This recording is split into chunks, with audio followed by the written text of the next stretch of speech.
Akhir-akhir ini, kes influenza-like illness (ILI) dilaporkan meningkat terutamanya dalam kalangan kanak-kanak.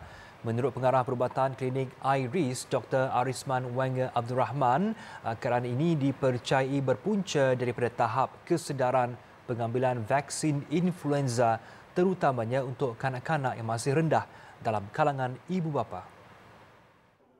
Menurut Dr. Arisman, selain kanak-kanak, ibu mengandung, warga emas serta pesakit kronik juga disaran mengambil vaksin influenza untuk mengelak komplikasi yang lebih teruk pada masa hadapan. Kesedaran masyarakat juga yang masih kurang terhadap keseriusan penyakit berjangkit influenza ini. Secara kasarnya, boleh dikatakan jumlah masyarakat yang mengambil vaksin influenza ini masih sedikit, terutamanya pada golongan berisiko tinggi seperti warga emas.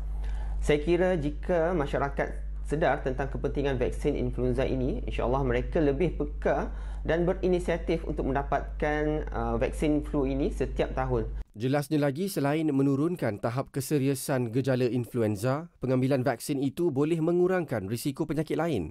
Saya kutip statistik dalam negara kita yang menunjukkan suntikan vaksin flu atau influenza ini sebenarnya boleh mengurangkan keseriusan gejala selain menurunkan risiko penyakit kardiovaskular adalah sebanyak 36%, mengurangkan risiko dimasukkan ke hospital sebanyak 45% dan risiko kematian sebanyak 42% boleh dikurangkan dengan mendapat suntikan vaksin influenza ini. Sementara itu, rata-rata orang awam yang ditemui berkata mereka sedar akan kewujudan vaksin tersebut tetapi tidak mengambil serius. Maybe soon saya akan ambil lah untuk anak saya sebab tahu benda ni wujud.